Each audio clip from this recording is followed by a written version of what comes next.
नमस्कार, आप सभी का स्वागत है। सभी व्रतों में खास एकादशी व्रत में भी मोक्षदा एकादशी का खास महत्व है। मार्गशीर्ष माह की शुक्ल पक्ष की एकादशी तिथि को मोक्षा एकादशी के नाम से जाना जाता है। इस बार एकादशी तिथि को लेकर कुछ कन्फ्यूज़न है। दरअसल सूर्योदय के बाद एकादशी तिथि शुरू हो रही है और अगले दिन सूर्योदय के बाद समाप्त हो रही है। ऐसे में उदया तिथि को मनाने वालों की एकादशी तिथि नहीं मिल रही है।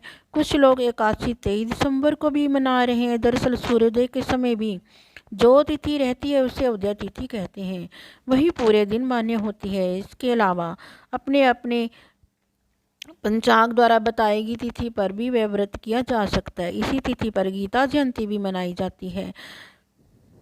सनातन पंचांग के अनुसार मोक्षदा एकादशी 22 दिसंबर को है। इस तिथि पर भगवान श्री कृष्ण ने अर्जुन को गीता का उपदेश दिया था। यह पर्व हर मार्गशीर्ष माह के शुक्ल पक्ष की एकादशी तिथि को मनाया जाता है। इस दिन जगत के पालनहार भगवान विष्णु और धन की देवी माँ लक्ष्मी की भक्ति भाव से पूजा उपासना की जाती है। साथ ही उनके निमित्त व्रत उपवास रखा जाता है। धार्मिक मत है कि एकादशी तिथि पर भगवान विष्णु की उपासना करने से साधक के जीवन में व्याप्त सभी दुख और संकट दूर हो जाते हैं। भगवान कृष्ण के मुख से मार्गशीर्ष की मोक्षदा एकादशी को गीता का ज्ञान प्रकट हुआ। उन्होंने कहा कि विश्व के किसी भी धर्म या संप्रदाय के किसी भी ग्रंथ की जयंती नहीं मनाई जाती। सनातन हिंदू धर्म में भी केवल गीता जयंती मनाई जाने की परंपरा पुरातन काल से चली आ रही है। एकादशी तिथि प्रारंभ होगी 22 दिसंबर को 8:16 AM। एकादशी तिथि समाप्त होगी 23 दिसंबर 2023 को 7:11 AM। व्रत तोड़ने का समय होगा 23 दिसंबर को 1:22 PM से 3:26 PM। चलिए इस मोक्षदा एकादशी की कथा श्रवण करते हैं। महाराज युधिष्ठिर ने कहा, हे भगवान, आप तीनों लोगों के स्वामी, सबको सुख देने वाले और जगत के पति हैं। मैं आपको नमस्कार करता हूँ। हे देव, आप सबके हितैषी हैं, अतः मेरे संशय को दूर कर मुझे बताइए कि मार्गशीर्ष एकादशी का क्या नाम है। उस दिन कौन से देवता का पूजन किया जाता है और उसकी क्या विधि है, कृपया मुझे बताइए। भक्त वत्सल भगवान श्री कृष्ण कहने लगे कि धर्मराज, तुमने बड़ा ही उत्तम प्रश्न किया है। इसके सुनने से तुम्हारा यश संसार में फैलेगा। मार्गशीर्ष शुक्ल एकादशी अनेक पापों को नष्ट करने वाली है। इसका नाम मोक्षदा एकादशी है। इस दिन दामोदर भगवान की धूप दीप नैवेद्य आदि से भक्तिपूर्वक पूजा करनी चाहिए। अब इस विषय में एक पुरानी कथा कहता हूँ।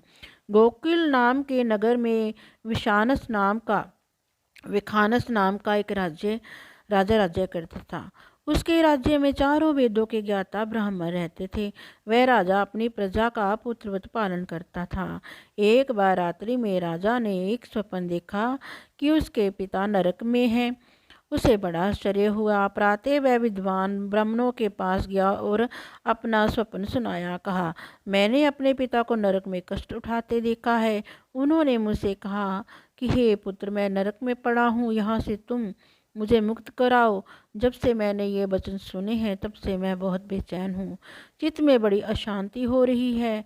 मुझे इस राज्य, धन, पुत्र, स्त्री, हाथी घोड़े आदि में कुछ भी सुख प्रतीत नहीं होता। क्या करूँ? राजा ने कहा, हे ब्राह्मण देवताओं, इस दुख के कारण मेरा सारा शरीर जल रहा है। अब आप कृपा करके कोई तप, दान, व्रत आदि ऐसा उपाय बताएं जिससे मेरे पिता को मुक्ति मिल जाए। उस पुत्र का जीवन व्यर्थ है जो अपने माता पिता का उद्धार ना कर सकें। एक उत्तम पुत्र जो अपने माता पिता तथा पूर्वजों का उद्धार करता है वह 1000 मूर्ख पुत्रों से अच्छा है। जैसे एक चंद्रमा सारे जगत में प्रकाश कर देता है परंतु हजारों तारे नहीं कर सकते। ब्राह्मणों ने कहा, हे राजन, यहाँ पास ही भूत भविष्य वर्तमान के ज्ञाता पर्वत ऋषि का आश्रम है। आपकी समस्या का हल वह जरूर देख करेंगे। ऐसा सुनकर राजा मुनि के आश्रम पर गया। उस आश्रम में अनेक शांत चित्त योगी और मुनि तपस्या कर रहे थे। उसी जगह पर्वत मुनि बैठे थे। राजा ने मुनि को साष्टांग दंडवत किया। मुनि ने राजा से सांगोपांग कुशल पूछी। राजा ने कहा कि महाराज, आपकी कृपा से मेरे राज्य में सब कुशल है, लेकिन अकस्मात मेरे चित्त में अत्यंत अशांति होने लगी है। ऐसा सुनकर पर्वत मुनि ने आंखें बंद कर ली और भूत विचारने लगे। फिर बोले, हे राजन, मैंने योग के बल से तुम्हारे पिता के कुकर्मों को जान लिया है। उन्होंने पूर्व जन्म में कामातुर होकर एक पत्नी को रति दी, किंतु सोत के कहने पर दूसरी पत्नी को ऋतु दान मांगने पर भी नहीं दिया। उसी पाप कर्म के कारण तुम्हारे पिता को नरक में जाना पड़ा। तब राजा ने कहा, इसका कोई उपाय बताइए।